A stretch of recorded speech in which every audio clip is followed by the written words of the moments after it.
مثال کے طور پر آج سے 15 سال پہلے ڈاکٹر یہ کہتے تھے کہ انڈے کی زردی میں کولیسٹرول ہوتا ہے.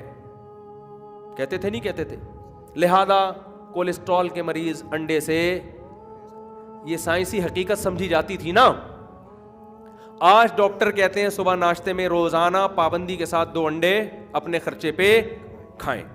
یہ جم ٹرینر بھی بیٹھے ہوئے ہیں, ان کو ایسا ہی ہے نا. میں جب 15 سال پہلے مجھے جم جانے کا شوق ہوا تو ایک ٹرینر تھے, انہوں نے کہا کہ مفتی صاحب انڈے اتنے کھایا کریں روزانہ نا جب ایکسرسائز کریں. میں نے کہا بھائی اتنے انڈے زردی میں مزہ ہوتا ہے؟ انہوں نے کہا نہیں, زردی کوے کو کھلائیں. وہ مجھے کوے کا لفظ یاد آتا ہے.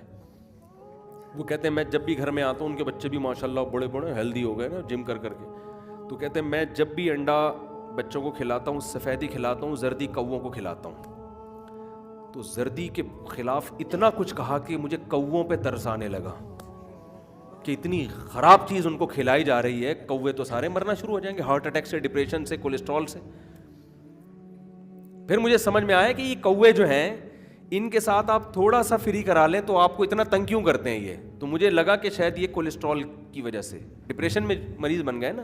کوے سے آپ کبھی تھوڑا سا فری ہو کے دیکھیں, آپ ہر جانور سے آدمی نا الجھ کے افورڈ کر, کتا پاگل بھی ہوگا نا علاج ہو جائے گا آپ کا. کوے سے اگر آپ نے تھوڑا سا بھی گڑبڑ کر لی نا چھوڑے گا ہی نہیں. اتنا مارتا ہے آپ جا ہی نہیں سکتے. کنویں کے قریب آپ کھڑے ہوگے نا, پیچھے سے آگے ٹھونک مارے گا, آپ کنویں میں گرو گے. یہ حقیقت بتا رہا ہوں, آپ کنویں میں گر جاؤ گے. یہ کر لیتا ہے کوا, اتنا خطرناک. تو اب مجھے ایک بات بتاؤ, اگر میں اپنے آپ کو مذہبی رہنما کے طور پہ پیش کرتا 10 سال پہلے کہ میں مذہبی, میں معاذ اللہ نقل کفر نباشت, میں یہ دعویٰ کرتا میں پیغمبر ہوں اور میں خدائی تعلیمات کے بغیر کچھ بھی نہیں کہتا, تو میں اگرچہ یہ لوگوں کو نہیں بتاتا کہ میں سائنسدان ہوں, لیکن میں انڈے کی مثال میں کولیسٹرول کی مثال دیتا کہ نہیں دیتا. 10 سال پہلے تو 15 سال پہلے تو سب یہی کہتے تھے زردی میں خراب والا کولیسٹرول ہوتا ہے. ایچ ڈی ایل کہتے ہیں نا اس خراب والے کو, ایل ڈی ایل سوری. میں کہتا بھائی اس میں ایل ڈی ایل ہے, یہی کہتا نا. میں کوئی بھی مثال دیتا تو میں سفیدی کی مثالیں دے رہا ہوتا, زردی کی مثال نہ دیتا. ایسا ہی کرتا نا میں, بلکہ زردی کو میں غلط طور پہ پیش کرتا. 10 سال بعد جب تحقیق چینج ہوتی, 10 سال بعد جب تحقیق چینج ہوتی تو لوگ کہتے ہیں مفتی صاحب کی کہ معاذ اللہ جو پیغمبری کا دعویٰ تھا وہ گیا ختم, کیونکہ تو 100% غلط ثابت ہو گیا. اس کا مطلب یہ خدائی تعلیمات نہیں ہے. ایک ایسی مثال دیتا جو کامن تھی نا, سبھی کہتے تھے بھائی انڈے کی زردی نہ کھاؤ.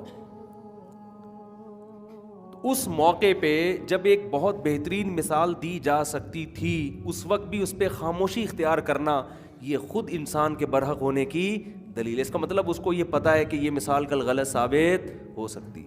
تو قرآن اگرچہ سائنس کی کتاب نہیں ہے, لیکن اس زمانے میں سائنسدانوں کے بہت ہی اوٹ پٹانگ قسم کے نظریات تھے. بہت ہی بڑے بڑے پھینکو قسم کے سائنسدان پیدا ہوئے تھے اس دور میں. عجیب کیونکہ تحقیق نہیں تھی نا. میڈیکل سائنس کے حوالے سے عجیب باتیں ہیں کہ یہ کھانے سے یہ ہوتا ہے, یہ کھانے سے یہ ہوتا ہے, اور پتہ نہیں کیا کیا. لیکن قرآن میں الحمد سے لے کے والناس تک ایک مثال بھی ایسی نہیں ملتی ہے جو آج سائنسی تھیوری سے غلط ثابت ہو رہی ہے. قرآن نے ان سائنسدانوں کی غلط تھیوریز کو, نظریات کو بطور مثال کے بھی بیان نہیں کیا.